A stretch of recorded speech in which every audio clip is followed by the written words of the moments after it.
विमान पर बैठकर रात भर घूमता है द्वारिकापुरी के ऊपर, कब जन्म ले ले अपने शत्रु का वध कर दो।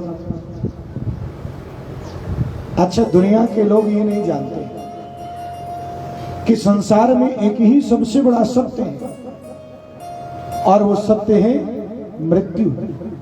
उसको कोई नहीं टाल सकता। मृत्यु का भय खत्म किया जा सकता है, मृत्यु का डर खत्म किया जा सकता है, लेकिन मृत्यु जो पूर्ण मृत्यु है, अल्प मृत्यु दोष भी होता है, लेकिन पूर्ण मृत्यु को कोई नहीं टाल सकता। बोलो जय श्री राम। एक बार जानते हैं,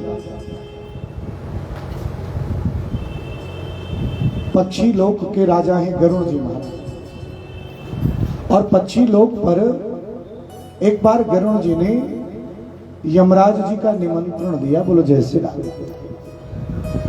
और यमराज जी पहुंच गए। तो जब पहुंचे तो पक्षी लोक में जब गुजरते हैं, गरुड़ लोक में जब घुसते हैं, तो वहां पर ही एक कबूतर बैठा था। बोलो जय श्री राम। और जब कबूतर की तरफ यमराज की दृष्टि गई तो जब देखा तो देखने के बाद यमराज जी उसकी तरफ देख के मुस्कुराए। अब विचार करो, किसी की तरफ यमराज मुस्कुराए तो वैसे व्यक्ति के आधे प्राण निकल जाए। बोलो जय श्री राम।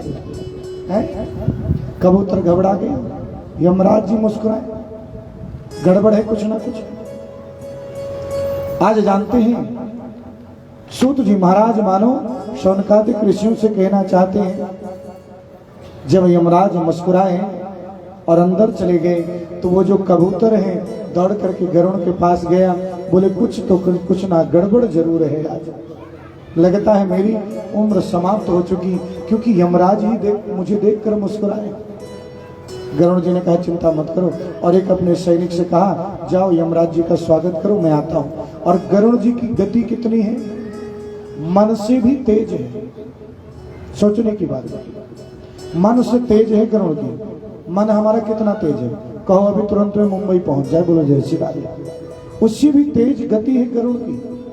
और गरुड़ ने उस पक्षी को उठाया और उठा करके एकदम हिमालय की दूर तलहटी पे ले गए, और वहां जाके एक वृक्ष पर उसको बिठा के आ गए। बोले तुम कुछ देर यहाँ रहो, जब यमराज चले जाएंगे तब हम ले आएंगे। अब वो जो गरुड़ जी हैं सीधे यमराज जी के पास पहुंचे, और यमराज जी के पास पहुंचने के बाद कहा कि आप उस पक्षी की तरफ देखे थे तो हम थोड़ा घबरा गए, और इसलिए हम उसको जो है हिमालय की तलहटी में उस पार एक वृक्ष पर बिठा के आए। यमराज जी बोले हम इसलिए नहीं हंसे थे कि उसकी मृत्यु नहीं घटे, हम इसलिए हंसे थे कि इतनी जल्दी इसकी मृत्यु हिमालय के उस पार उस वृक्ष के पास एक बिल्ली के द्वारा होगी। बोलो जय श्री राम। लेकिन ये इतना जल्दी पहुंचेगा कैसे, अभी कुछ ही क्षणों में होने वाली मृत्यु है, और ये यहां बैठा कबूतर। लगता है ब्रह्मा जी का ये लेख गलत हो जाएगा, लेकिन तुमने तो ब्रह्मा जी का सहयोग कर दिया। बोलो जय श्री राम। उसको वहीं छोड़ के आ गए जहां सुनिश्चित है, यानी उसको कोई टाल नहीं सकता, उसका विधान अपने आप बन जाता है। हाँ, और जानते हैं आज सम्रासुर आकाश में घूम रहा है। माता रुक्मिणी कुछ समय बाद गर्भ को धारण करती है। हाँ, और जानते हैं गर्भ में कौन आ रहा है उनके, जिस कामदेव को भगवान शिव ने भस्मीभूत कर दिया था, और माता रति रोती रोती पहुंची थी। तो मानो भगवान शिव ने कहा था ना, जब द्वापर में कृष्ण अवतार होगा तो तुम्हारा पति रुक्मिणी के गर्भ से जन्म लेगा, भगवान कृष्ण का पुत्र बन करके प्रद्युम्न नाम से जन्म लेगा। आज वही साक्षात कामदेव जी महाराज माता रुक्मिणी के गर्भ में प्रवेश करते हैं। और हाँ, जैसे जैसे धीरे समय हुआ, प्रसव पीड़ा का समय आता है, और मानो बालक जन्म लेता है, जन्म लेते ही सूतिकागृह में सम्रासुर प्रवेश करता है और प्रवेश करके उस बालक का अपहरण कर लेता है। वैसे तो एक बात और बता दो, द्वारकापुरी की रक्षा सुदर्शन चक्र करते हैं, और जहां की रक्षा सुदर्शन चक्र करें भैया, भगवान की इच्छा के बिना वहां हवा नहीं प्रवेश कर सकती। ये तो भगवान की लीला थी कि सम्रासुर लेके गया, लेकिन सम्रासुर को लगा कि मैं बिल्कुल विजयी हो गया, और आकाश में खड़ा होकर बड़ी जोर से अट्टहास करता है, हंसता है, आज से मैं अपनी मृत्यु पर विजय प्राप्त कर लिया हूं। और उसी समय नारद जी पहुंच गए। अच्छा, मेन मौके पे नारद जी पहुंचते हैं। नारद जी पहुंचे, बड़े बड़े खुश हो, क्या बात है। नारद जी से बोला, आज से मुझे कोई मार नहीं सकेगा, मैं अपने शत्रु को ही मार दे रहा हूं। नारद जी ने कहा, इतना बड़ा महावीर एक छोटे से बालक को तलवार से मारेगा, शोभा देता है क्या? अरे इसको आप ऊपर से छोड़ दोगे ना तो ये नीचे गिरते गिरते समुद्र में बीच में ही मर जाएगा। बोलो जय श्री राम। कितना प्राण होगा इसके अंदर। छोटा सा आज का ही जन्मा हुआ बालक है, लेकिन आपके 100 रुपए कलंक लग जाएगा। अब उसको लगा नारद जी तो बड़ी बड़ाई कर रहे हैं, मेरी बात सही कह रहे हैं। अच्छा, नारद जी ऐसे महात्मा हैं कि जिनको दैत्य भी प्रणाम करते हैं, राक्षस भी प्रणाम करते हैं, देवता भी, ऋषि भी, मुनि भी, सबके मन की बात है। अब सम्रासुर को लगा ये तो बड़ी अच्छी बात कही नारद जी ने, कितना सुंदर ज्ञान दे दिया, मुझे तो मालूम नहीं था, अपने वीरता पे मैं क्यों कलंक लगा। और ऊपर से छोड़ दिया समुद्र में, और जब समुद्र में छोड़ा तो समुद्र में एक मछली निगल जाती है। बोलो जय श्री राम। और वही मछली समुद्र मार्ग से आगे बढ़ती है, और सम्रासुर के राज्य में के एक धीवर ने, एक मछुआरे ने उस मछली को अपने जाल में फंसाया, और वही मछली आज सम्रासुर की रसोई में गई। और सम्रासुर की रसोई में एक पद्मिनी करके अप्सरा है, जिसको श्राप लगा था, और श्राप के कारण जब भगवान के चरणों में गिरी वो, क्योंकि उसको ऐसी विद्या मालूम थी, रसायन विद्या, जिस विद्या के प्रभाव से किसी भी बालक को वो तुरंत बड़ा कर सकती हैं और मायावी विद्या सिखा सकती हैं, लेकिन उसने गलत प्रयोग किया तो उसे श्राप लग गया था। तो भगवान ने उसे कहा था कि जब कभी तुम किसी बालक की रक्षा करोगी और सृष्टि के सहयोग में किसी बालक को रसायन विद्या से बड़ा करोगी तो तुम इस श्राप से मुक्त हो जाओगे। और वही पद्मिनी रसोई में काम कर रही थी, उसको कोई संतान नहीं थी, और उसके पति ने जब मछली के पेट को चीरा तो बालक जीवित मिलता है। कि होनी तो होके रहे और अनहोनी ना होए, जाको राखी साइया मार सके ना कोई। होनी तो होके रहे, अनहोनी ना हो। जिसका रक्षक भगवान है उसका कोई बाल मां का नहीं बिगाड़ सकता। आज जानते हैं नारद जी ने आकर उस पद्मिनी से, उस अप्सरा से जिसका नाम भानामती था उस समय पृथ्वी में, उससे कहा देवी इस बालक की परवरिश तुम करो। उसके दो नाम थे धरती में, एक भानामती और एक उसको मायावती नाम भी था, क्योंकि माया की बड़ी ही विद्वान थी। और हाँ, आज उससे कहा ये भगवान कृष्ण का पुत्र है और देवी तुम इसकी परवरिश करोगी ना, इसको बड़ा करोगी रासायन विद्या से, तो समझ लीजिए क्योंकि यही सम्रासुर का काल है और तुम श्राप से मुक्त होकर पुनः स्वर्ग को प्राप्त करोगी। अब तो जानते हैं भानामती उस बालक की सेवा करने लगती है, और जब बालक की सेवा करती है, बालक को रासायन विद्या से बड़ा करती है, और बड़ा करने के बाद बड़ा करने लगती है इधर जानते हैं माता रुक्मिणी है जो बड़ी दुखी रहती है। जब से बालक गायब हुआ तब से दुखी हो गई थी। भगवान कृष्ण देखा, क्यों दुखी हो देवी? एक बात ध्यान दीजिए, मां जब किसी बालक को जन्म देती है ना, बड़ा कष्ट सहन करती है, लेकिन जब बालक का जन्म हो जाता है और उसका दर्शन कर लेती, सारा कष्ट उसका दूर हो जाता है। लेकिन अगर उसी समय कोई बालक को लेके चला जाए तो विचार करिए उस मां को कितनी तकलीफ होगी।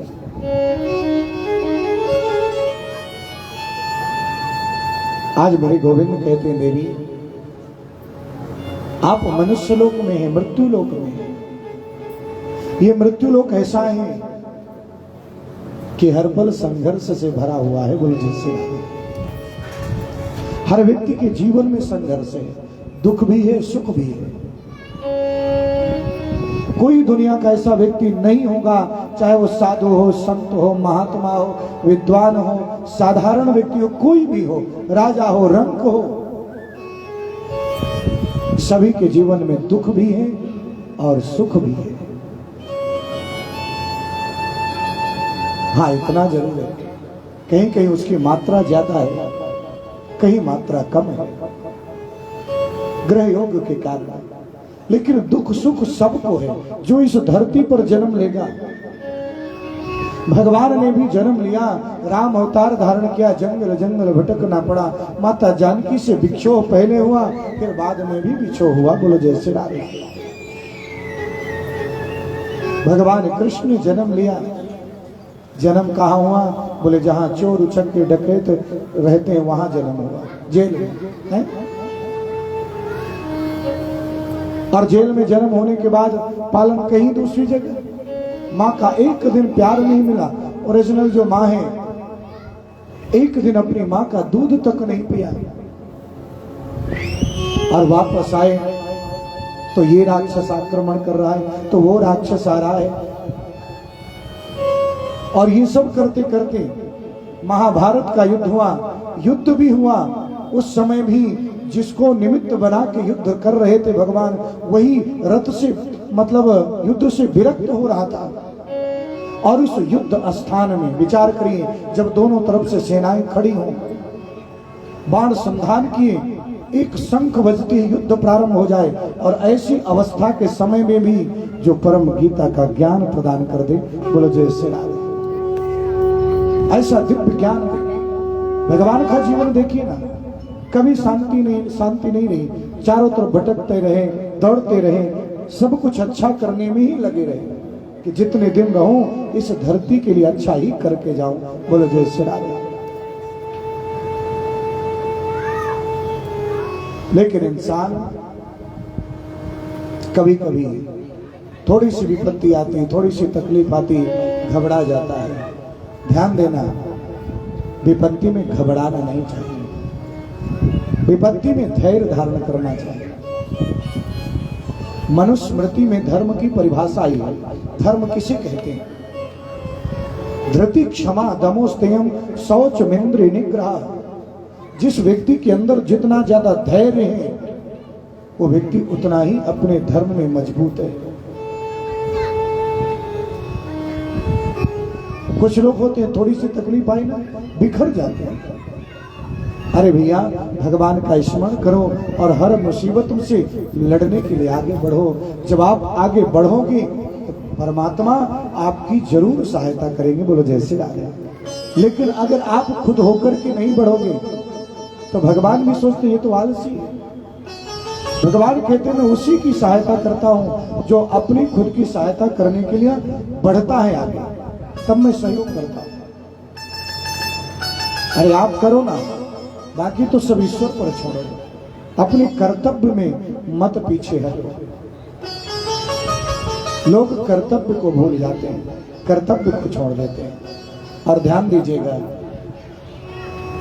अगर 6 बजे हैं तो 3 बजेगा, 3 बजे हैं तो 4 बजेगा, 5 बजेगा, 10 बजेगा।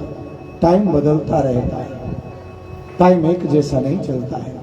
लेकिन अगर आप हार मान गए, आप अपने आप से परास्त हो गए, तो शायद फिर टाइम नहीं बदले। हारना नहीं चाहिए, बढ़ते रहना चाहिए। बढ़ना ही जिंदगी है, रुकना ही मौत है। बोलो जय श्री राम। इसलिए धैर्य धारण करिए। दुख आए तो इतने मत दुखी हो जाओ कि दुनिया देखे कि तुम कितने दुखी हो, और जब सुख भी आ जाए तो इतने बावले भी मत बन जाओ कि लोगों को तकलीफ होने लगे आपकी बावलेपन से। दुख में तड़पो मती, सुख में फूलो मती, प्राण जाए मगर नाम भूलो मती। मुरली वाले को मन से रिझाते चलो, कृष्ण गोविंद गोपाल गाते चलो।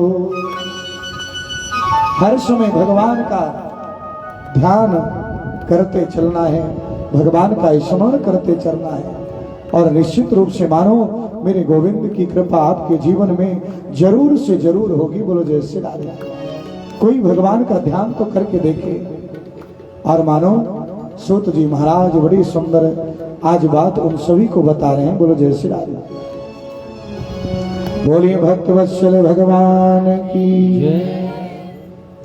एक ही लगन होनी चाहिए, प्रभु जी मैं बिल्कुल चलता रहूंगा, कहीं रुकूंगा नहीं, लेकिन आपका सहयोग मुझे हर क्षण चाहिए। बोलो जय श्री राम। और भगवान का जब चिंतन करते हुए हम आगे बढ़ते हैं तो दुनिया की कोई भी ऐसी ताकत नहीं है जो हमको रोक सके। बोलो जय श्री राम। बोलिए भक्त वत्सल भगवान की। बोलिए वृंदावन बिहारी लाल की। तो सभी लोग सुंदर भाव से थोड़ा सा भगवान का स्मरण करेंगे। कृष्ण गोविंद गोपाल गाते चलो, मन को विषयों से हरदम हटाते चलो। कृष्ण गोविंद गोपाल गाते चलो, मन को विषयों से हरदम हटाते चलो। कृष्ण गोविंद गोपाल गाते चलो, मन को विषयों से हरदम हटाते चलो।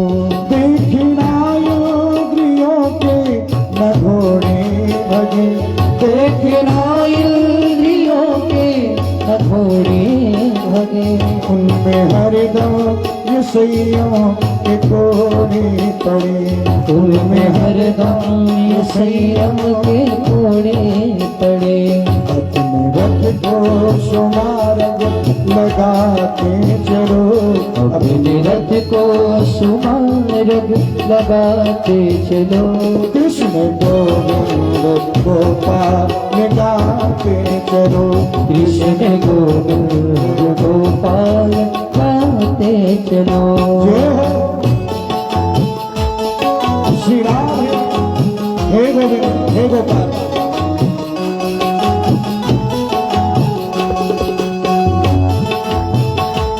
कभी कभी हम भटक जाते हैं, और इतना ज्यादा भटक जाते हैं, हमारी इंद्रियां भटक जाती हैं। उनको संयम के कोड़े से संभाल के रखिए, भगवान का स्मरण करिए, और हर क्षण गोविंद का स्मरण करते हुए अपने कर्तव्य पथ पर बढ़ते रहिए। बोलो जय श्री राम।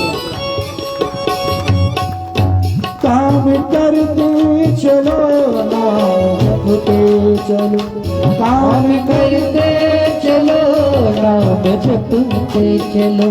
हर समय कृष्ण का ध्यान धरते चलो, हर समय कृष्ण का ध्यान धरते चलो। काम की वासना को मिटाते चलो, काम की वासना को मिटाते चलो। कृष्ण गोविंद गोपाल गाते चलो, ओ कृष्ण कृष्ण गोविंद गोपाल गाते चलो। हे गोविंद हे गोपाल।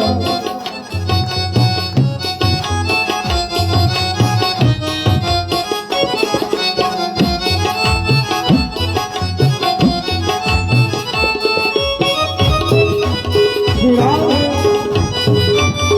और हाँ, जीव ये सोच लेता है मैं ऐसे कब तक करूंगा, कौन मेरी सहायता करेगा।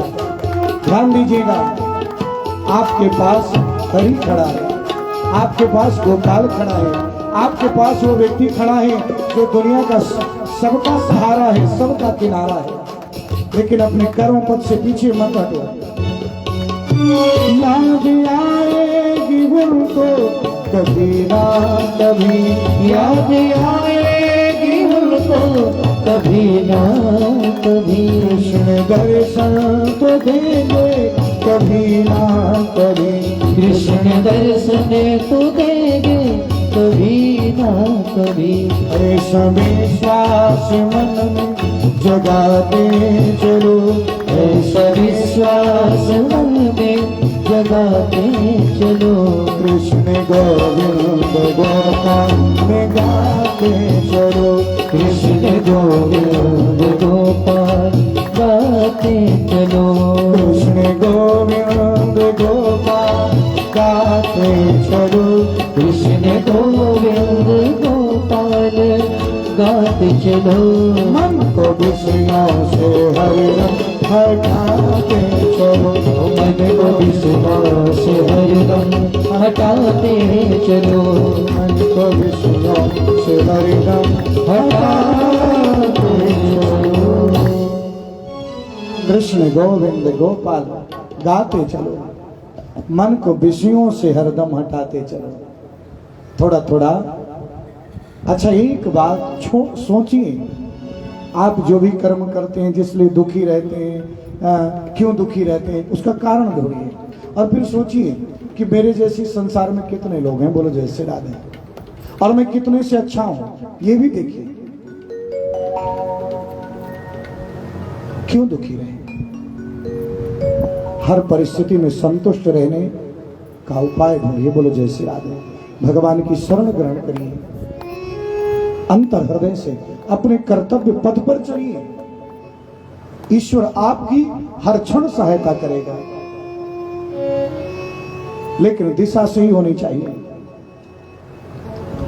भगवान का स्मरण करिए, नाम जपिए। और न जाने कितने भक्तों ने धैर्य से, अरे सोचने की बात है, देव की माता जिसको कारागार में बंद कर दिया गया था, कारागार में ही एक एक बालक जन्म लेता था, 6-6 बच्चों ने जन्म लिया, कंस ने मार दिया। आजकल कोई होता, कोई माँ होती तो सोचती जब बच्चे को मार ही देगा ये, तो मैं बच्चे को जन्म क्यों दूं, बोलो जय श्री राधे, क्यों धारण करूं? नहीं धारण करती, और उसको अपशब्द भी बोलती कंस को। लेकिन किसी शास्त्र में नहीं लिखा कि देवकी ने कभी कंस को अपशब्द बोला हो। और साथ में अपनी जो प्रकृति है, माताओं का गर्भ धारण करना और बच्चों को जन्म देना, मातृत्व को प्राप्त करना, उसको बंद नहीं किया, बोलो जय श्री राधे। और उसी धैर्य के कारण भगवान को बेटा बन के आना पड़ा। ध्यान दीजिए, भगवान साधारण किसी के बेटे नहीं बनते। आज भी वो देखते हैं कोई यशोदा और देवकी जैसी मुझे मां तो मिले, इतनी धैर्यवान।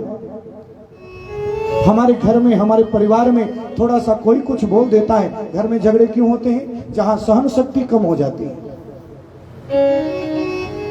आज कोई किसी का एक सेकंड का सुनना नहीं चाहता। मुझे उसने कैसे बोला ऐसा? अरे बोल दिया तो क्या जाता है, बोलो जय श्री राधे। उसने बोला तो उसका मुंह गंदा हुआ।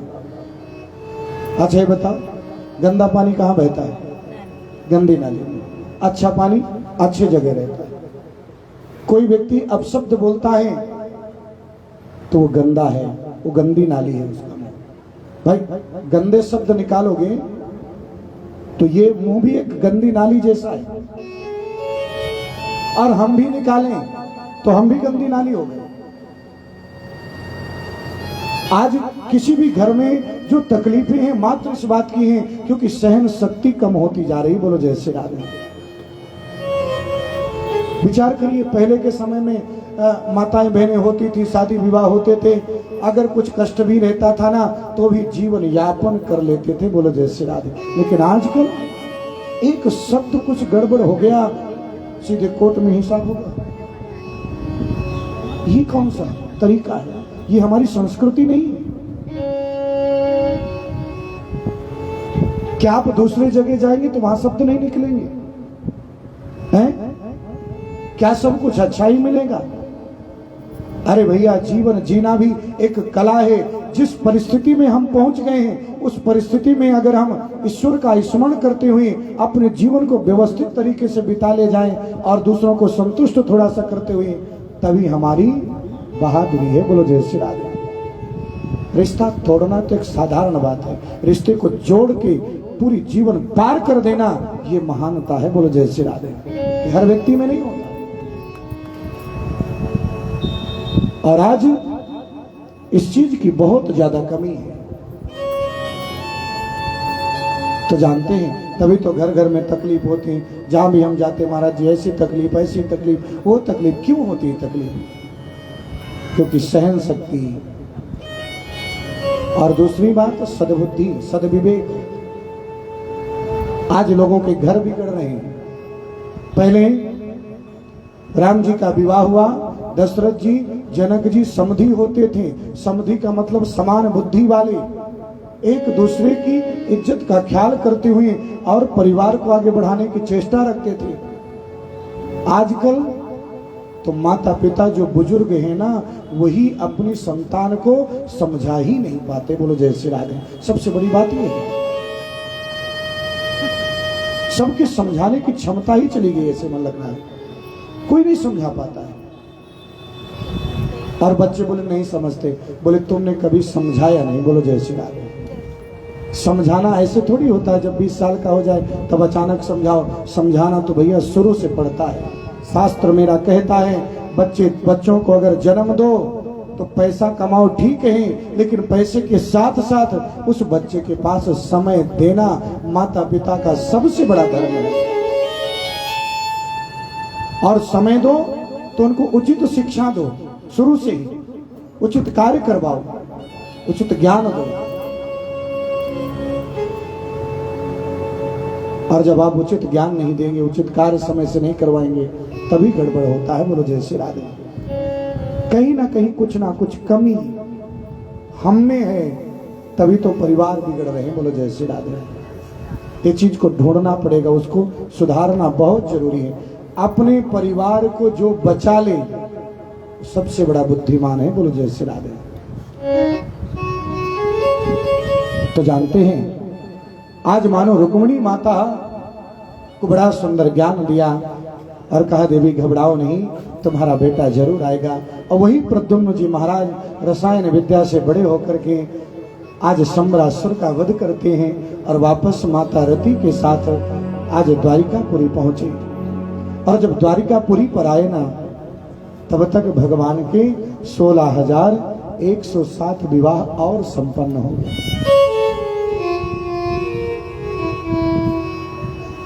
दूसरा विवाह भगवान का जामवती के साथ हुआ था।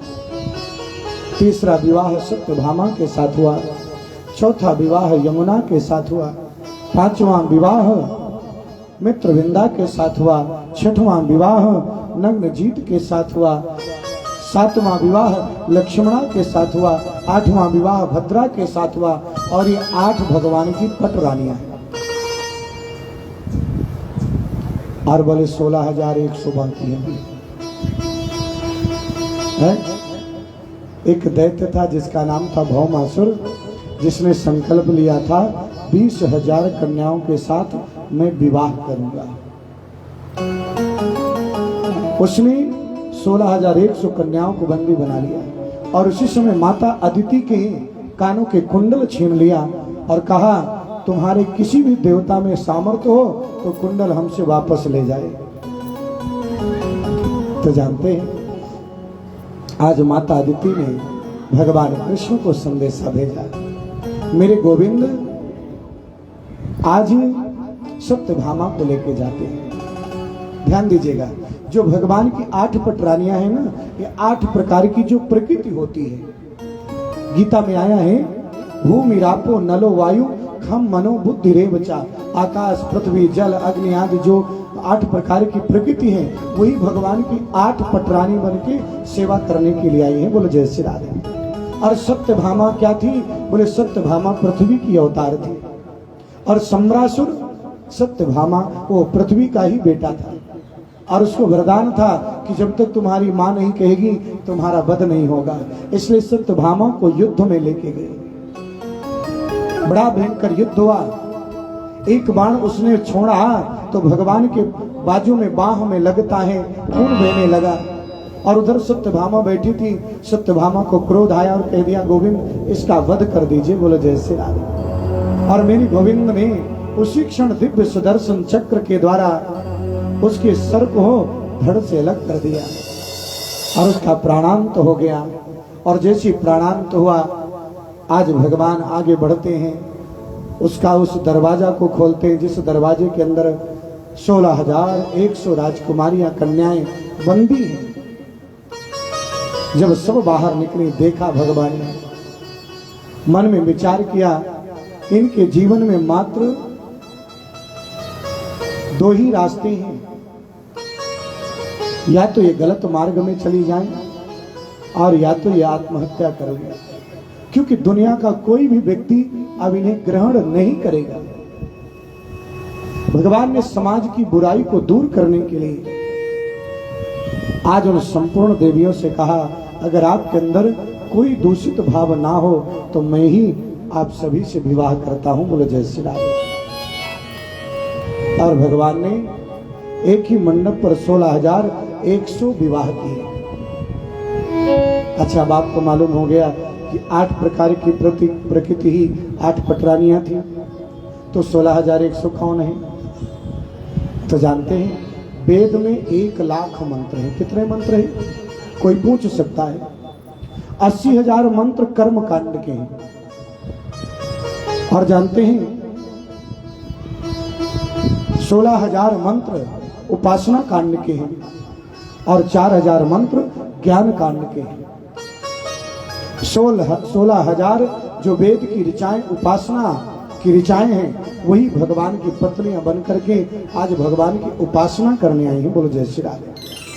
100 प्रकार के उपनिषद ही भगवान की सेवा करने के लिए आई हैं, वो भी पत्नी बन करके। बोलो जय श्री राधे।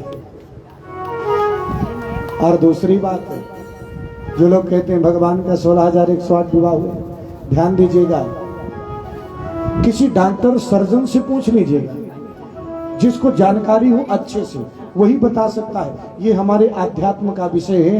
हमारे आध्यात्म में लिखा है इस शरीर के अंदर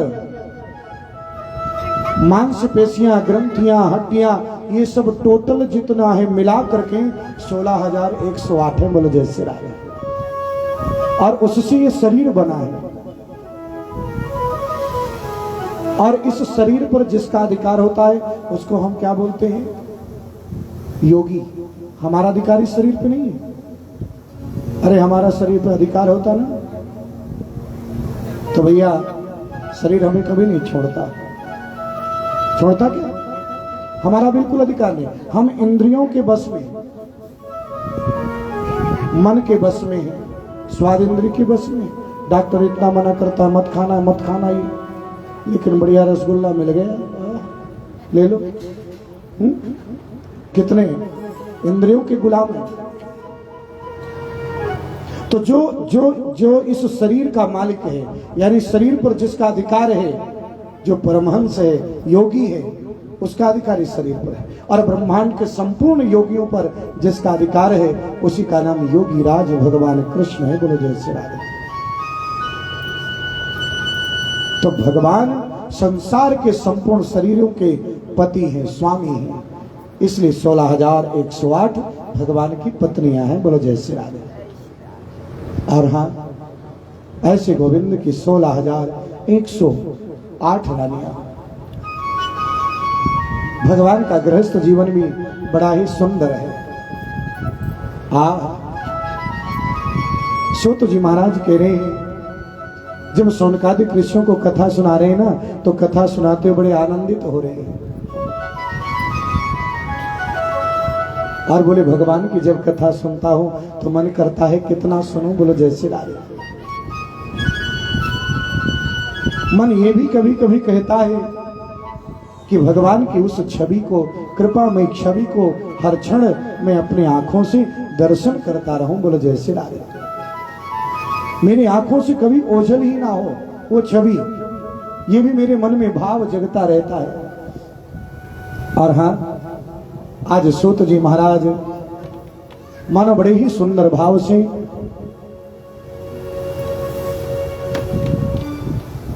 आज मानो भगवान की कथा कह रहे हैं, और सुंदर भाव से कहते हैं अगर भगवान की छवि को अपनी आंखों में बसाना है, अपनी आंखों में धारण करना है, तो ध्यान दीजिएगा, अपनी आंखों में बसाने के लिए भगवान को काजल जैसे आंखों में लगाना पड़ेगा, बोलो जैसे राधे।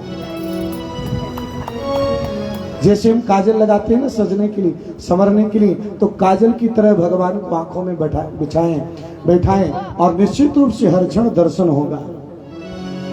एक बार जोर से बोलना पड़ेगा, जय जय श्री राधे। थोड़ा आवाज कमाई है, और जोर से बोलना पड़ेगा। आज अंतिम दिन है, आज भर बोलेंगे जय जय श्री। ब्रज मंडल का ही सितार नहीं, जगती तल का उजियार है तो, मन मोहकता इतनी तुझ में, सबके मन को अति प्यार है तू।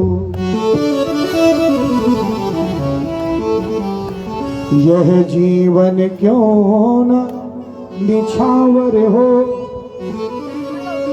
जब जीवन का ही सहारा है तो, कजरा बन के बस जा श्याम, मेरी आंखों का एक तारा है तू। शेरा कजरा बन के हो, कजरा बन के बस जा श्याम, कजरा बन के बस जा श्याम। जोर से ताली बजाना पड़ेगा। कजरा बन के बस जा श्याम, राजा मोरी अखियां, कजरा बन के बस जा श्याम, राजा मोरी अखियां, कजरा बन के, कजरा बन के, कजरा बन के बस जा श्याम, राजा मोरी अखियां, कजरा बन के बस जा श्याम, राजा मोरी अखियां, आजा मोरी में अखियां में, आजा मोरी में अखियां में, बस जा मोरी में अखियां में, बस जा मोरी में अखियां में, कजरा बन के, कजरा बन के, कजरा बन के बस जा श्याम, राजा मोरी अखियां में, कजरा बन के बस जा श्याम, राजा मोरी अखियां में। जय हो। बड़े प्रेम से एक बार हाथ उठा करके जोर से ताली बजाइए। जय हो। बोलिए भक्तेश्वर भगवान श्री राधे।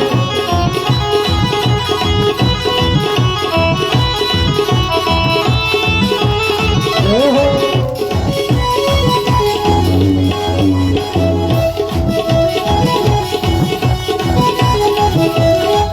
और हाँ, जब आंखों में आपका वास हो जाएगा ना, तो जैसी ही आंख खोलूंगा सोई आपका दर्शन होगा।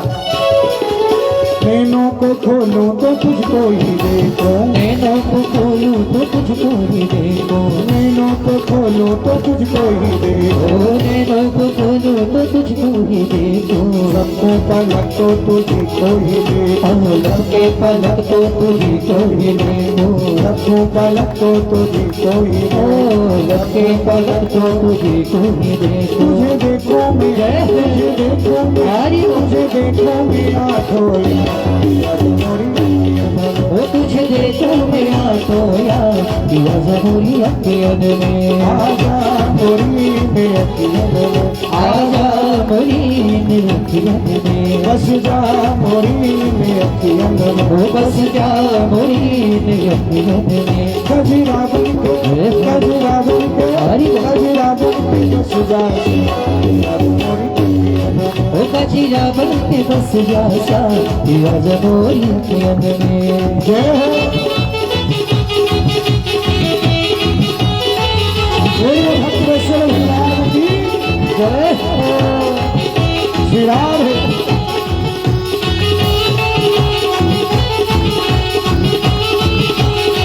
जोर से ताली बजाएंगे, हाथ उठा करके प्रेम से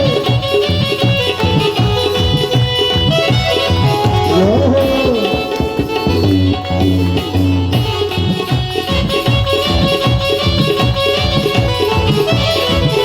जय हो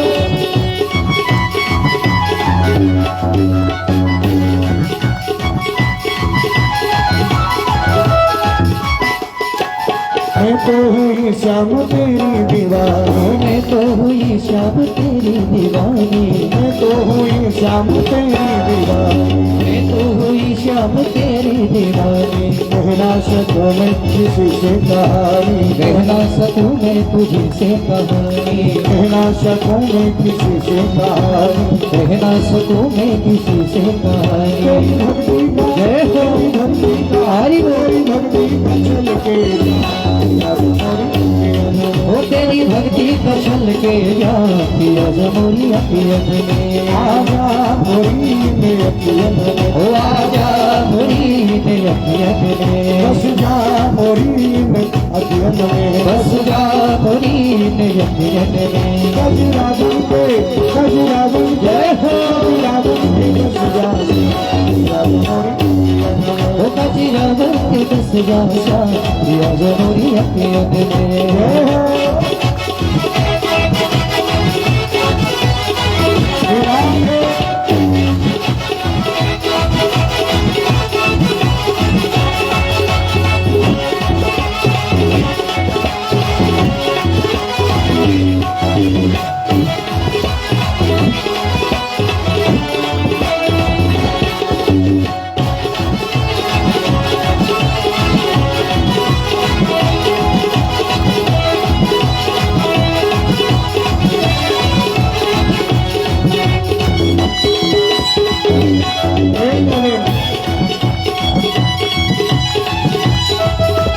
अरे हाँ तेरो दरस तो तरसती है अखियाँ, तेरे दर्श को तरसती है अखियाँ, तेरे दरस तो तरसती है अखियाँ, तेरे दर्श को तरसती है अखियाँ। कर कर की यादें बरसती है अखियाँ, कर कर की आंखें बरसती है अखियाँ, कर कर की यादें बरसती है अखियाँ, कर कर के यादें बरसती है अखियाँ। मन के मंदिर में, जय जय मन के मंदिर में, हरि बोल। मन के मंदिर में तुझे तेरा याद मोरी ओ मन के मंदिर में तुझे तेरा नाम, पिया जमोरी अखियन में। आजा मोरी में अखियन में, आजा मोरी में अखियन में, बस जा मोरी में अखियन में, ओ बस जा मोरी में अखियन में।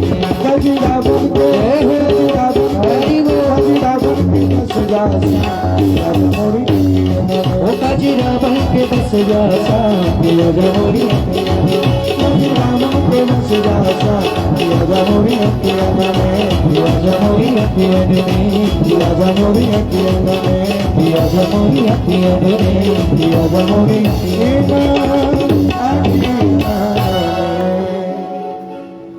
कजरा बनके, कजरा बनके बस जा श्याम,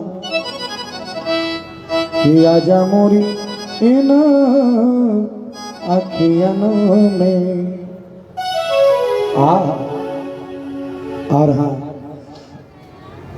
आज मानो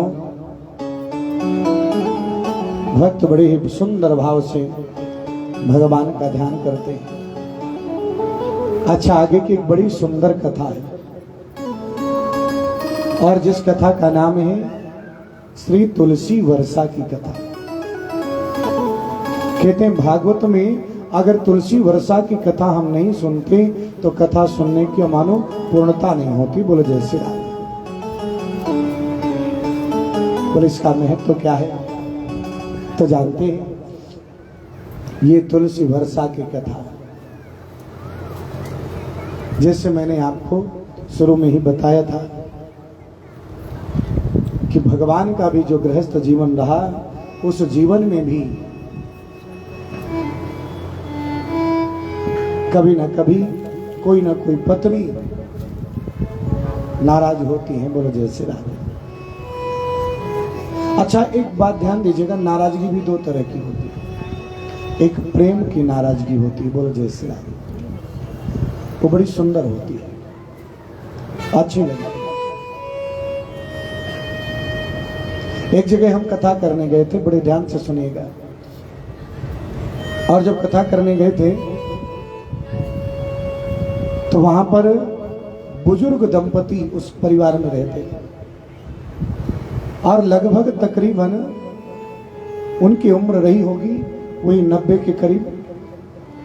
लेकिन जो जेंट्स थे उनका एक ही काम था, बड़े रईस भी थे ईश्वर की कृपा से, लेकिन वो पर डे सवेरे स्नान करके भगवान की पूजा करते थे। बोले जय श्री राम। और जिसमें जो लड्डू गोपाल हैं भगवान कृष्ण, उनकी विशेष पूजा करते थे। और वृंदावन गए थे तो वहां से बड़ा साज सज्जा का सामान भी भगवान का लेके आ गए थे। बोलो जय श्री राम।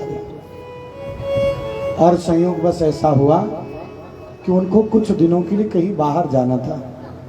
तो जब बाहर जाना था तो पत्नी को बोल गए, काम करना, तुम पूजा करना, नहीं बच्चे लोग पूजा करेंगे, कुछ गड़बड़ कर देंगे मेरे भगवान का।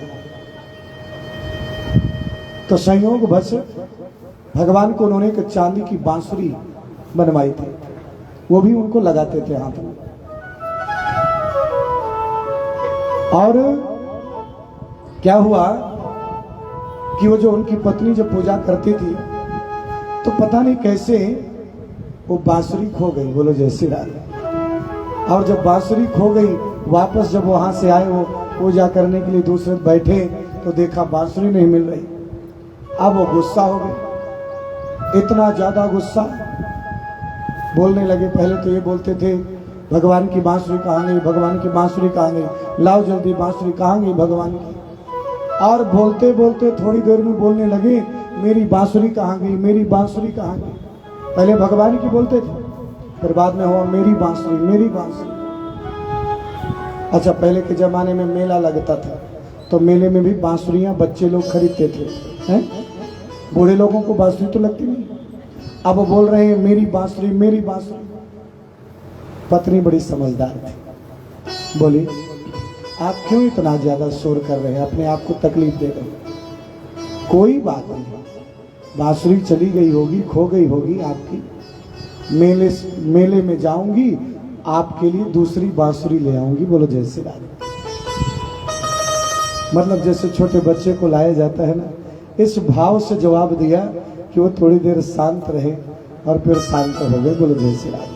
कभी कभी कोई गुस्सा भी होता है, क्रोध भी होता है, तो जवाब भी ऐसा होना चाहिए, थोड़ा विनोद भी रहे तो चलेगा, लेकिन ऐसा नहीं कि कोई एक गुस्सा हो तो दूसरा भी गुस्सा हो जाए।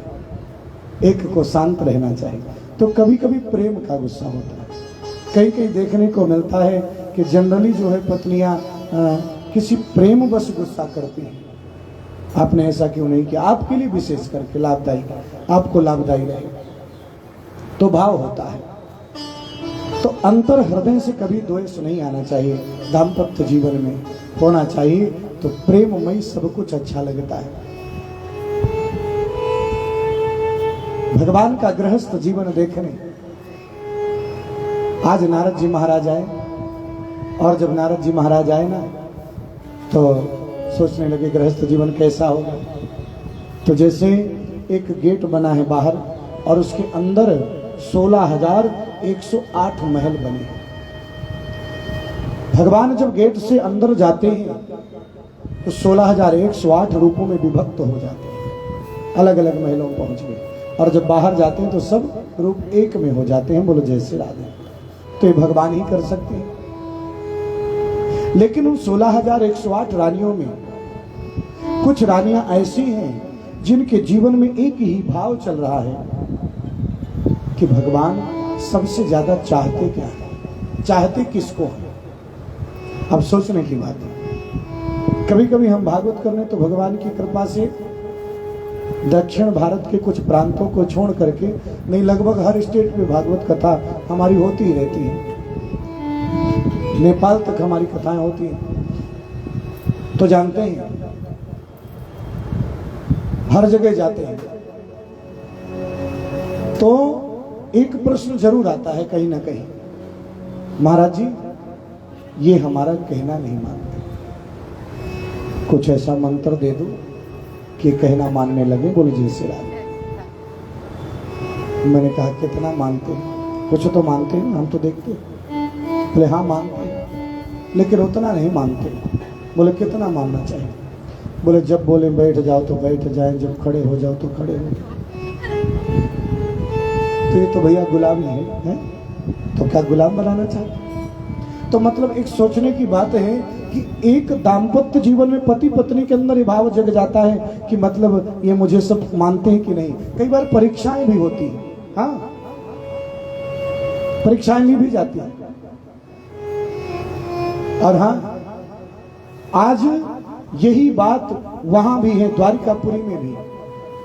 और भगवान के मन है नारद, तो भगवान ने उस दोष को दूर करने के लिए नारद को इस लीला के लिए जो सोचा कि ये आ जाए। तो जानते हैं, और ये सबसे ज्यादा भाव किसके अंदर था? सत्यभामा के अंदर। अच्छा सत्यभामा के अंदर ये भाव क्यों ज्यादा था? क्योंकि सत्यभामा के अंदर एक और चीज का अहंकार बैठा था। अहंकार छोड़ता नहीं, बहुत नजदीक होता है हमारे पास, और पता नहीं किस रूप में आके बैठ जाए। कभी कभी पूजा करते करते अहंकार आ जाता है कि मैं जितना अच्छा कर रहा हूं दूसरा नहीं करेगा। बोलो जय श्री राधे। ये भी अहंकार है। अरे भगवान की पूजा कोई सामग्री से थोड़ी होती, भगवान की पूजा कोई विद्वता से थोड़ी होती, भगवान की पूजा श्रद्धा और भावना से होती। कोई सोच ले कि मैं बड़ा पढ़ा लिखा हूं, मैं ही कर सकता हूं, गलत है। वो तो ज्ञान हो गया तुम्हें उतना।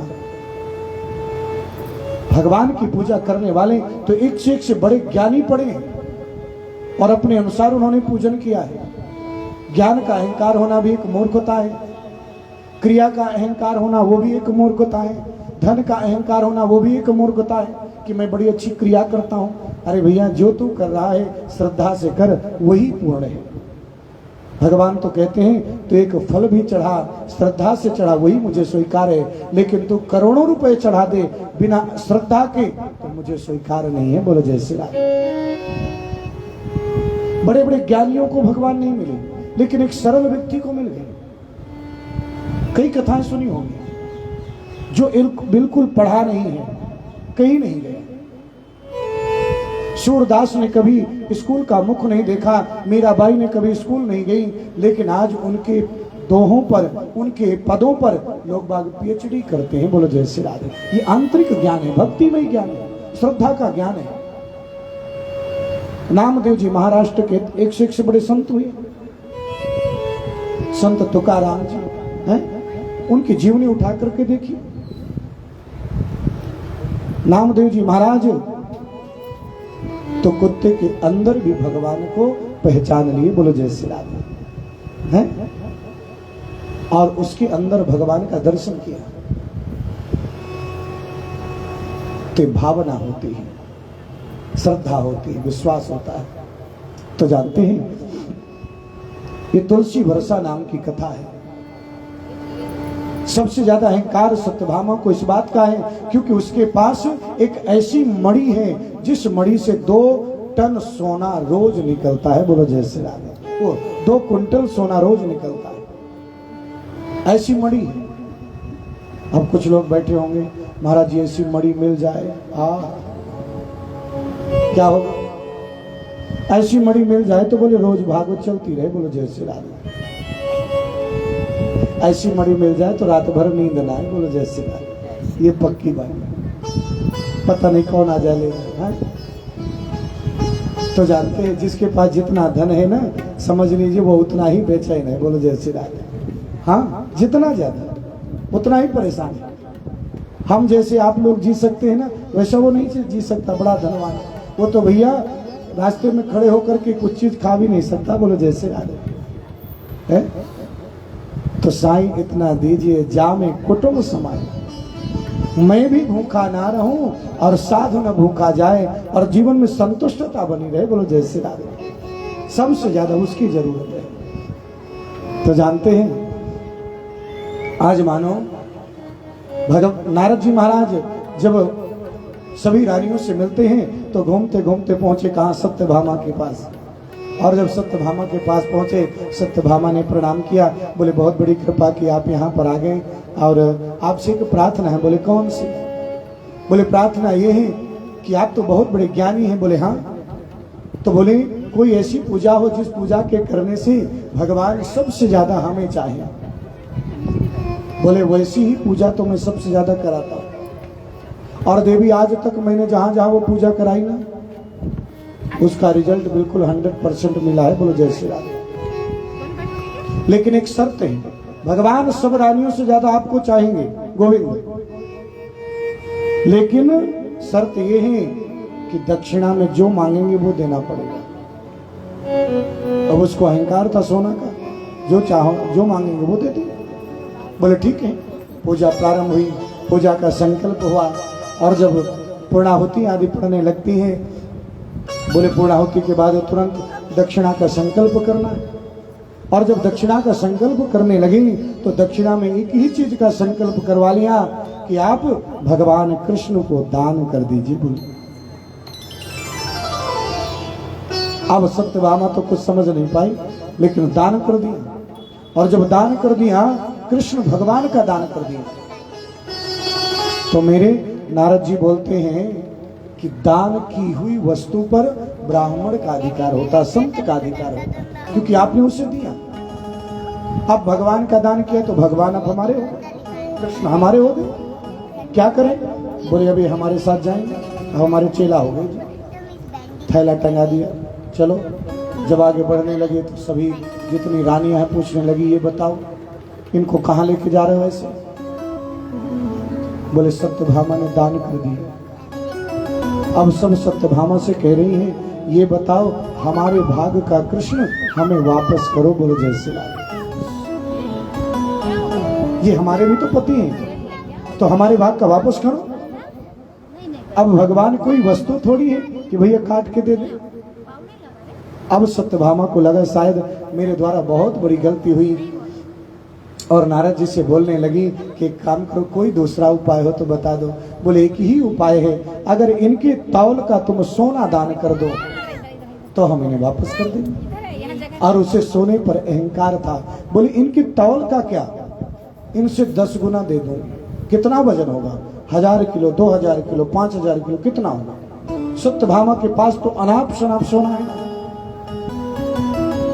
ये जो लीला है भगवान की, तकरीबन 10 वर्ष विवाह के उपरांत की लीला है। अब प्रत्येक दिन उसके घर में 2 क्विंटल सोना उत्पन्न होता है। 1 साल में कितना होगा? 10 साल में कितना होगा? जोड़ लीजिए। तो जानते हैं आज तराजू मंगाया गया, एक पलड़े पर भगवान को बिठाया गया, एक पलड़े पर सोना रखने लगती है सत्यभामा, और धीरे धीरे पूरी घर का सोना रख दिया, लेकिन भगवान का पलड़ा भी जमीन से टिका हुआ है। मेरे गोविंद मुस्कुरा रहे हैं। अच्छा, वहां सभी रानियां हैं, केवल देवी रुक्मिणी को छोड़ करके। रुक्मिणी माता नहीं, आज सत्यभामा देखती कि ये तो मुझसे लगता है कोई बहुत बड़ी भूल हो रही है, मैं समझ नहीं पा रही। तो जिससे सबसे ज्यादा ईर्ष्या करती देवी रुक्मिणी से आज उनकी तरफ दौड़ी, जबकि देवी रुक्मिणी किसी से द्वेष नहीं करती, किसी से ईर्ष्या नहीं करती।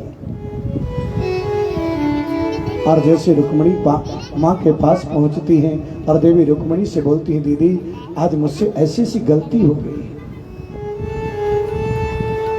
रुक्मिणी ने देखा, अरे पगली, तू लक्ष्मीपति को लक्ष्मी से तौलने जा रही थी।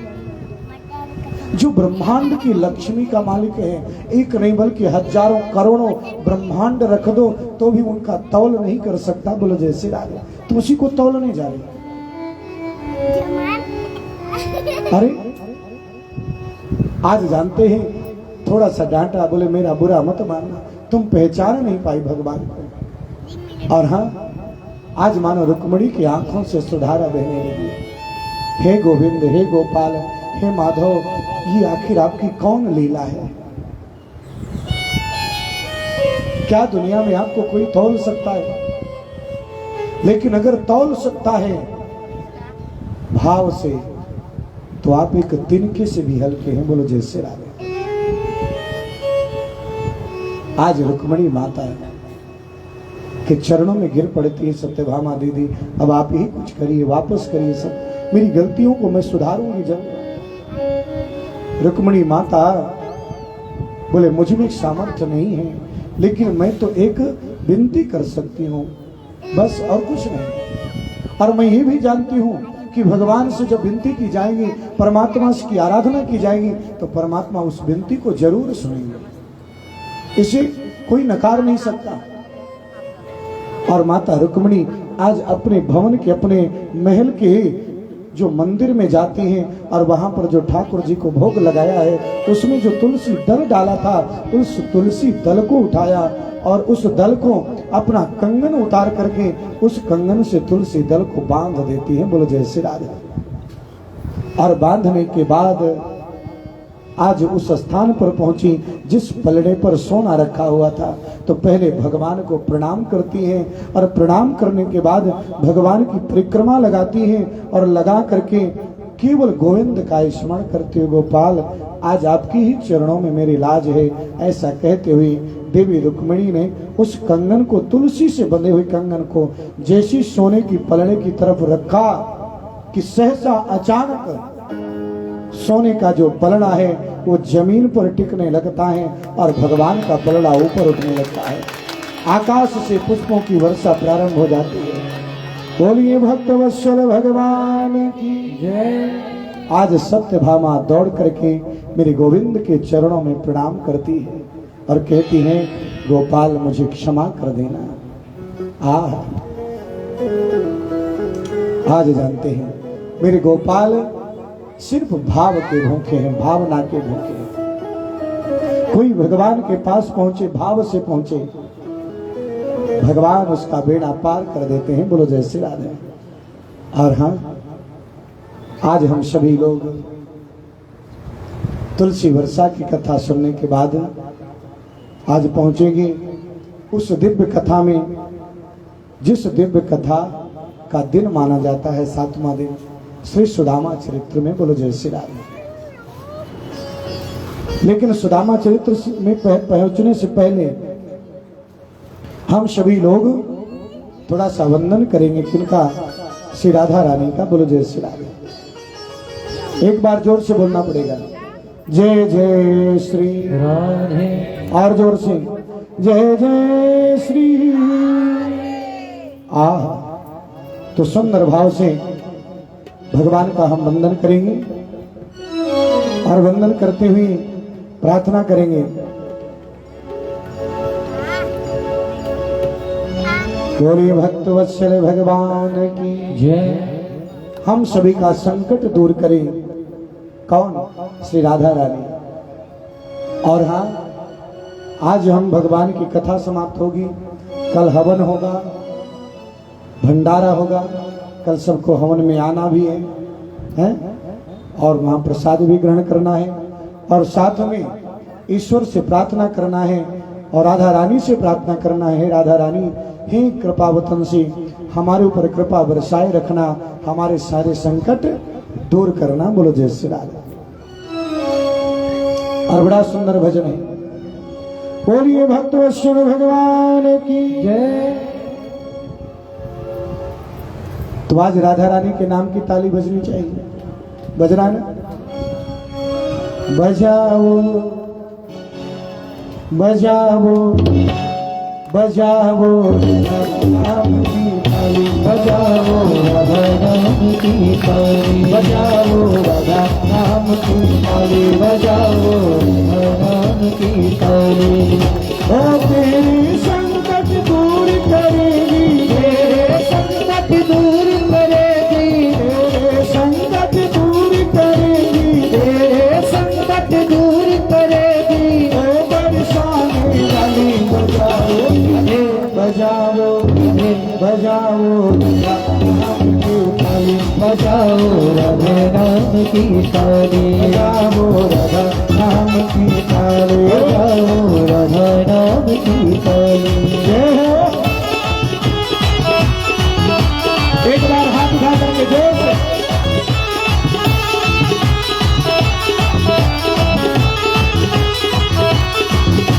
बिहार है।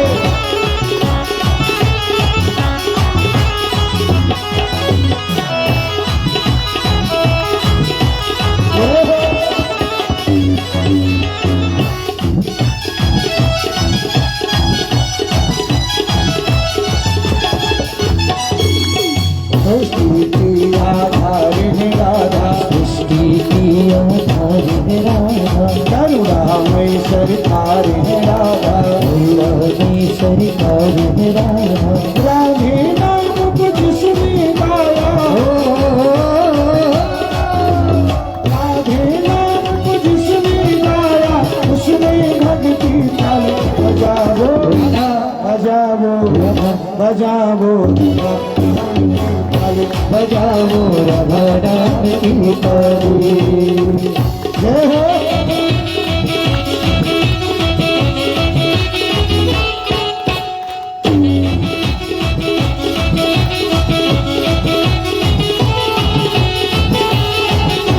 बोलिए भक्त भगवान की जय हो।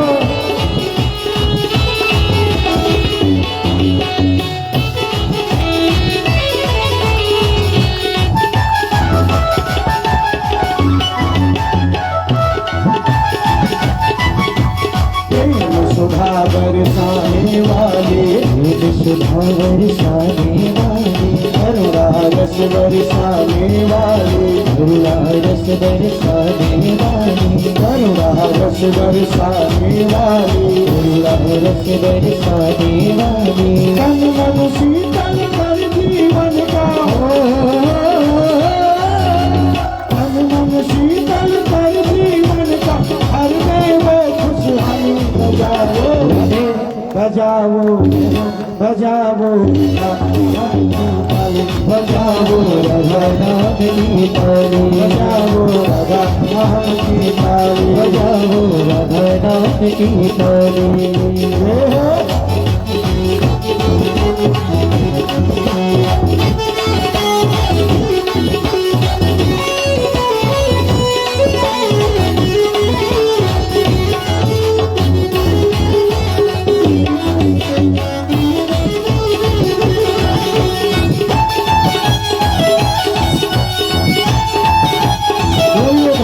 भगवान की जय हो। राधे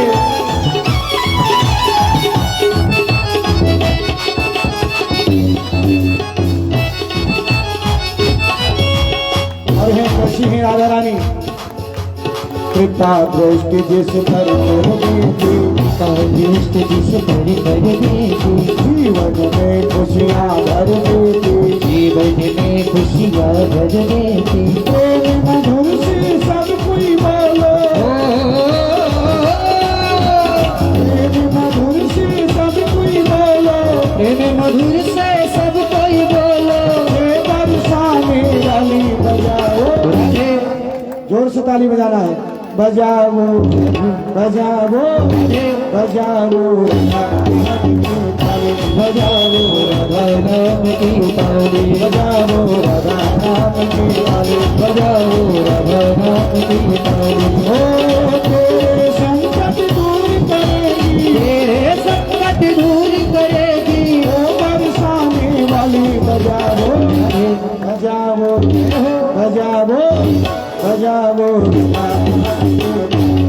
गाओ राधा नाम की ताली, गाओ राधा नाम की ताली, बजाओ राधा नाम की ताली। सबको बोलना है। जब हम बोलेंगे क्या बोलेंगे? जब हम राधे राधे बोलेंगे तो क्या बोलना है? श्याम से मिला दे। आज अंतिम दिन है, जोर से बोलना है, हाथ उठा के बोलना है, ताली बजाते हुए। अरे राधे राधे श्याम से मिला दे, राधे राधे, श्याम से मिला दे, राधे राधे, श्याम से मिला दे। और जब हम उल्टा बोलेंगे तो आपको क्या बोलना है?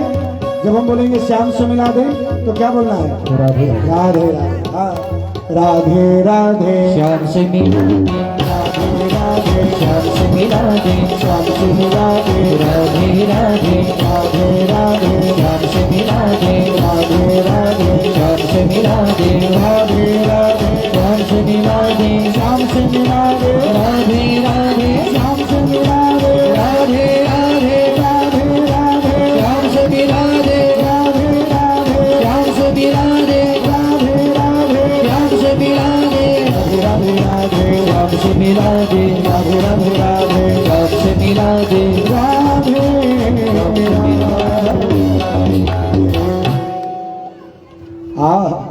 बोलिए भक्त वत्सल भगवान की। और जानते हैं आगे बड़ी सुंदर दिव्य कथा है और उस कथा का नाम है श्री सुदामा चरित्र की कथा। ध्यान दीजिएगा, ये ऐसी कथा है, ऐसी मित्रता धर्म की कथा है।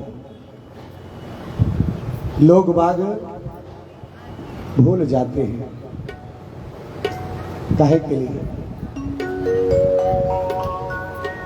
मित्रता धर्म को कब? जब पैसा ज्यादा आ जाता है। बोलो जय श्री राम। एक मित्र गरीब हो जाए, एक अमीर हो, तो अमीर जो है गरीब को भूल जाता है।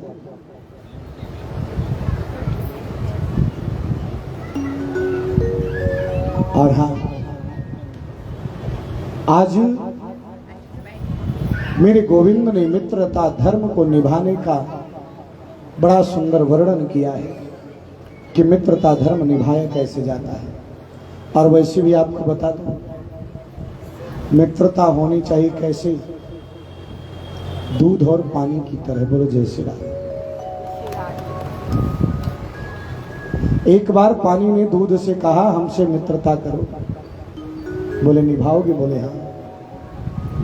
दूध ने कहा आ जाओ, और दूध ने पानी को अपने में मिला लिया और ऐसा मिलाया कि अपनी कीमत का बना दिया। बोलो जय श्री राम। अच्छा, दूध और पानी की मित्रता दूध वाले अच्छे से जानते हैं। बोलो जय श्री राम। तो जानते हैं, अपने में मिला लिया और पानी भी दूध के भाव हो जाता है। बोलो जय श्री राम। जब दूध ने मिलाया, लेकिन जानते हैं जब उस दूध को आग में चढ़ाया जाता है तो पानी सोचता है किसने मेरा कितना बड़ा सम्मान किया, इसने मुझे अपने में मिला लिया, अपने समान कीमती बना दिया, तो इसके लिए मैं भी अपने प्राण चाहे निछावर करना पड़े, मैं पहले निछावर करूंगा। और जब दूध को पकाया जाता है ना, तो पहले पानी जलता है। बोलो जय श्री राम। पानी कहता है कि जब तक मैं हूं तब तक तुझे जलने नहीं दूंगा। बोलो जय श्री राम। पानी जल जाता है जब, तो दूध सोचता है देखो तो सही, मेरे लिए ये जल गया, तो दूध से नहीं रहा जाता, मेरे लिए मेरा मित्र जल गया तो मैं भी नहीं बचूंगा। उसमें भी उबाल आती है और वो भी जलने के लिए बाहर निकलता है कि दूध का जो मालक है ना, दौड़ कर फिर से उसमें 4 बूंद पानी डाल देता है। बोलो जय श्री राम। और जैसे मित्र मिलता है उसकी उबाल अपने आप शांत हो जाती है। ये प्रकृति का नेचुरल मैत्री धर्म है। मित्रता ऐसी हो कि जो दुख सुख में, हर परिस्थिति में, हर क्षण खड़ा रहे। बोलो जय श्री राम।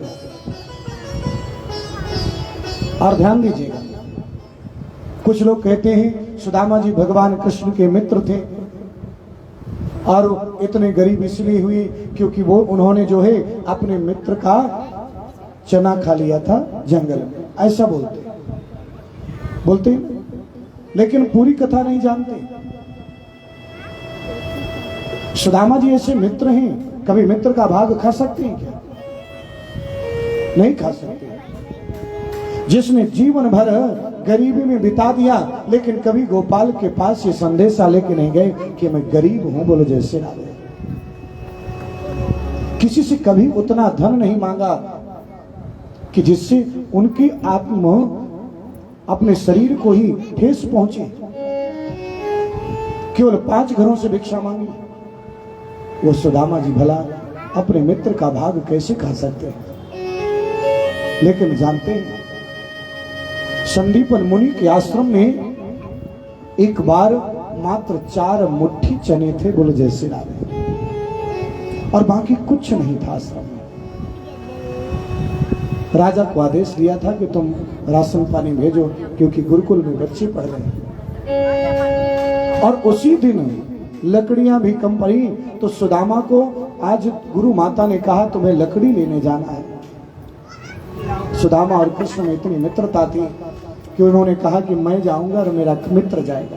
बोले वो तो मुझे मालूम है कि जब जाता है एक व्यक्ति को मैं कहती हूँ, दूसरा व्यक्ति अपने आप जाता है। तुम दोनों में इतनी मित्रता है और दोनों इतने आज्ञाकारी थे। गुरु माता बड़ा सम्मान करती थी दोनों का। सोची कि ये जंगल जाएंगे, राजा के यहाँ से जो अन्न आ रहा है वो तो थोड़ी देर में आ जाएगा, तो इनको जंगल में टाइम लग सकता है। तो 4 मुट्ठी चावल बांध के रख दी, वो चने बांध के रख दी, 4 मुट्ठी जो चने। और जैसे उनको बांध के रख दिया उसी समय दुर्वासा ऋषि, जो संदीपन मुनि है, दुर्वासा ऋषि उनके पुत्र जैसे थे, लेकिन ऋषि थे, उम्र में पुत्र जैसे थे। तो वो आए और गुरु माता से बोलते हैं अरे मैया थोड़ा भूख लगी, कुछ दे दो खाने के लिए। गुरु माता ने सोचा कि ये तो मैं सुदामा और कृष्ण के लिए निकाल के रखी हूं और अगर इनको दे दूंगी तो कुछ बचेगा नहीं उसको।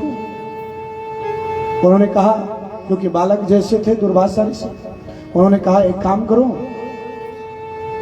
अभी आश्रम में कुछ भी नहीं है और थोड़ी देर में आएगा राजा के यहां से तो तुम ले जाना, बोलो जय श्री राम। अभी मैं कुछ नहीं दूंगा क्योंकि कुछ है ही नहीं। मना कर दिया। और जब मना कर दिया दुर्वासा ऋषि थोड़ा सा चलने को हुए, लेकिन सोचे इतना बड़ा आश्रम कैसे कुछ नहीं हो सकता? क्या मेरे लिए एक मुट्ठी भी कोई चीज नहीं होगी? और दिव्य दृष्टि प्राप्त थी दुर्वासा ऋषि को। दिव्य दृष्टि से देखा तो पता चला एक जगह एक कपड़े में 4 मुट्ठी चने बांधे हुए रखे। फिर से मांगा, फिर से माँ ने मना कर दिया। अब माँ से ज्यादा तो बोल नहीं सकती गुरु माता से, और जब कुछ नहीं बोल पाए तो उनको क्रोध आ गया, क्योंकि दुर्वासा जी को क्रोध जल्दी आता था। और क्रोध में श्राप दिया कि जो आज इन चनों को खाएगा वो कई वर्षों तक गरीब रहेगा, और इतना गरीब कि एक टाइम से दूसरे टाइम के लिए भोजन के लिए नहीं बचेगा, बोलो जय श्री राम। और ये आवाज सुदामा ने सुन लिया। सुदामा सोचते हैं अगर मैं मां को बताता हूं तो भी गड़बड़, क्या करूं? चने ले गए, नहीं खाता हूं, कोई भी खा लिया, उसको जीव को तकलीफ होगी। ये तकलीफ और मैं मित्र को तो दे ही नहीं सकता, क्योंकि इसको तो राजा बनना है, ये तो राजपुत्र है, और कैसे करूं? कुछ भी हो जाए ये सब मैं ही सहन करूंगा। और मित्र सुदामा ने बरसात के समय जब दोनों मित्र पेड़ पर चढ़े हुए थे, कृष्ण ऊपर थे, सुदामा नीचे थे, सारे चने खा गए। मित्र को कष्ट नहीं होना चाहिए, इस बात को गोविंद जानते थे, क्योंकि उनसे तो कोई बात दुनिया की छिपी नहीं। सुदामा वापस आए, इतने गरीब थे, इतने विपन्न थे, उनके पास कुछ भी नहीं था। एक बार बैठे थे अपनी पत्नी के पास और बोल दिया, देवी जानती हो मेरे बचपन का मित्र कौन है? तो बोले कृष्ण है, द्वारिकाधीश है। और जब उसकी पत्नी ने सुना, उनकी पत्नी ने सुना, तो मानो थोड़ा सा उन्होंने कहा, आप अपने मित्र से मिलने कभी नहीं जाते, एक बार तो जाओ। सुदामा जी कहते हैं बड़ा बड़ा दूर है, कैसे जाऊं? जिद करने लगी, एक बार जाना चाहिए। बोले आप इतना जिद क्यों कर रही हैं? तो मुख से निकल गया, दास्यति द्रविड़म भूरि सीदते थे कुटुंबिनी। इतनी गरीबी है, थोड़ा बहुत भगवान धन दे देंगे तो शायद कुछ जीवन यापन हो जाए। आज सुदामा ने कहा, देवी तुम मुझे अपने मित्र से मांगने के लिए भेज रही हो? क्या उसको नहीं मालूम कि मैं कितना गरीब हूं, कितना विपन्न हूं? अरे वो तो हर कण कण में विराजमान है। और ये तो मेरा प्रारब्ध है, जब तक मुझे गरीब रहना है तो रहना ही है। बोलो जय श्री राधे। लेकिन मैं मांगने नहीं जाऊंगा, चाहे मेरी मृत्यु हो जाए। मेरा धर्म है 5 घरों से भिक्षा मांगना, 5 घरों से 6वें घर पे नहीं जाऊंगा। बोलो जय श्री राधे। सुदामा जी नियम था, केवल मात्र 5 घरों से भिक्षा। और जानते हैं तुम्हारे मन में भाव कैसे आया? आज सुशीला को भी थोड़ा दुख हुआ कि आप क्या सोच रहे हैं कि मैं एक लालची हूं, मुझे धन से बड़ा प्रेम है। अरे जो आपके बच्चे हैं, मैं उनकी मां हूं। और वो बच्चे जब पड़ोसियों के घर में जाते हैं, उनके बच्चे अच्छा भोजन करते हैं, तो संयोग ऐसे संस्कार हैं कि उनके पास कुछ मांगते नहीं, लेकिन आकर के घर में मुझसे जरूर कहते हैं, मैया आज हमें खीर मिलेगी क्या, मीठा मिलेगा क्या? लेकिन मुझ अभागन के यहाँ तो आज इतने वर्ष व्यतीत हो गए कि इन बच्चों को खीर क्या कुछ भी नहीं मिला, केवल सूखी रोटी के अलावा, सूखा चावल के अलावा। और हाँ, और जब इनको देखती हूं तो विधाता से यही कहती हूँ कि विधाता चाहे मुझे भूखा रख दे, कुछ और कष्ट दे दे, लेकिन कम से कम इन बच्चों का तो पेट भर दे। ध्यान दीजिएगा, जब सुदामा जैसी गरीबी किसी के पास आ जाए ना, तो व्यक्ति अपने धर्म को छोड़ देता है, जो उसका धर्म होता है। व्यक्ति चोरी तक करने लगता है, डकैती तक डालने लगता है, ऐसे से करते कृत्य करने लगता है। लेकिन सुदामा है, अपनी धर्म की पक्की है, प्राण चले जाए गलत मार्ग में नहीं जाऊंगा। और हाँ, आज सुशीला से क्षमा मांगते सुदामा जी, देवी तुम तुम गलत बिल्कुल मत सोचो, मैंने जो कहा है ना, क्योंकि सुशीला भी दुखी होगी, क्या करें, हम गरीब हैं। इनके भी भाग्य में यही था, क्योंकि नहीं अगर इनके भाग्य में हुआ होता तो ये भी किसी अमीर के यहां पैदा हुए होते। बोलो जय श्री राधे। मुझ गरीब के यहां कैसे पैदा होते? इनका भी भाग्य है, अब मैं क्या कर सकता हूं। लेकिन आज सुशीला हाथ जोड़ती है, मैं आपसे जबरदस्ती नहीं कह रही, एक प्रार्थना कर रही हूं। आपने बचपन में भगवान का दर्शन किया है, तो एक बार मेरे लिए आप इस समय दर्शन करके आ जाइए। आप कुछ मत मांगिएगा भगवान से, कुछ दे तो मत लीजिएगा, लेकिन दर्शन करके आ जाए। उसे विश्वास है कि अगर दर्शन करने एक बार जाएंगे, गोविंद बहुत कृपालु है। गोविंद तो ये कहता है कि मेरी तरफ कोई कदम बढ़ाए, मैं उसकी तरफ 10 कदम बढ़ा के जाऊंगा। बोलो जय श्री राधे। और हाँ, आज सुशीला ने जब ये कहा तो मानो सुदामा कहते हैं अरे देवी, मेरे जीवन का तो यही सबसे बड़ा लाभ है। अयम ही परिमो लाभो उत्तम श्लोक दर्शनम। मेरे जीवन का परम लाभ है भगवान का दर्शन करना, उससे भला तो कोई लाभ ही नहीं। लेकिन देवी, कभी भी मित्र के घर जाओ, कभी गुरु के घर जाओ, कभी ब्राह्मण के घर जाओ, कभी माता पिता के पास बहुत दिन बाद आओ, तो खाली हाथ नहीं आना चाहिए, जाना नहीं चाहिए खाली हाथ। लेकिन मेरे घर में तो एक मुट्ठी चावल भी नहीं जो भगवान को भेंट के स्वरूप ले जाऊं। अच्छा एक बात ध्यान दीजिएगा, आज कलयुग में लोग बाग गुरु के घर खाली हाथ जा सकते हैं, ब्राह्मण माता पिता के पास भी खाली हाथ जा सकते हैं, मित्र के यहाँ, लेकिन एक जगह खाली हाथ नहीं जाएंगे। बताओ कहाँ? ससुराल। कोई जाता है खाली फल लेगा, साथ में मीठा भी लेगा। क्यों? क्योंकि ससुराल में डबल जी का मामला है। हाँ, आज जानते हैं सूत जी महाराज मानो शौनकादिक ऋषियों को बड़ी सुंदर दिव्य कथा सुना रहे हैं। सुशीला चाहती तो किसी भी घर से बोरी की बोरी चावल मंगा सकती है, लेकिन भागवत में लिखा है या चित्वा चतुरो मुष्टिन विप्रान पृथक तंडुलान। 4 घरों से 4 मुट्ठी चावल लाई। 4 घर के होंगे, 4 तरह के होंगे, बांध के दिया। और जब बांध के दिया सुदामा जी जाने लगे, और जैसी सुदामा जी जाने लगे तो मानो बड़े भाव से भगवान का स्मरण करते हुए जा रहे हैं, भगवान का नाम जपते हुए जा रहे हैं। अच्छा, जो व्यक्ति जैसा होता है ना, उस व्यक्ति को वैसे लोग भी मिल जाते हैं। सुदामा जी जब जा रहे थे तो संत महात्मा मिल गए हैं। संत का क्षण कभी बर्बाद नहीं होता, ध्यान दीजिएगा। और सुदामा जी जब जाने लगे तो मानो भगवान का स्मरण करने लगे, राधे कृष्ण का स्मरण करने लगे। राधे राधे जपा करो, कृष्ण नाम रस पिया करो। राधे राधे जपा करो, कृष्ण नाम रस पिया करो।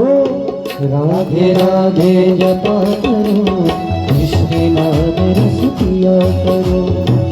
राधे देगी तुमको शुद्धि, मिलेगी तुमको कृष्ण की भक्ति।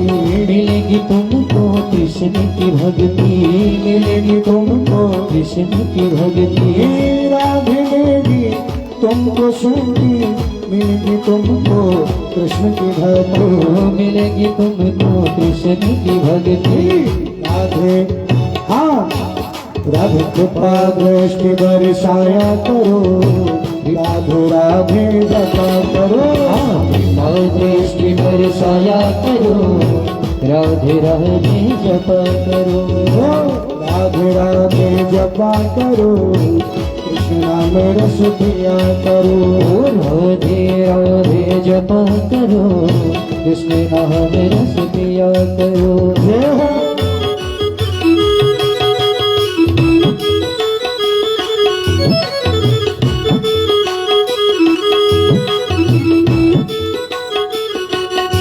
हरि बोल।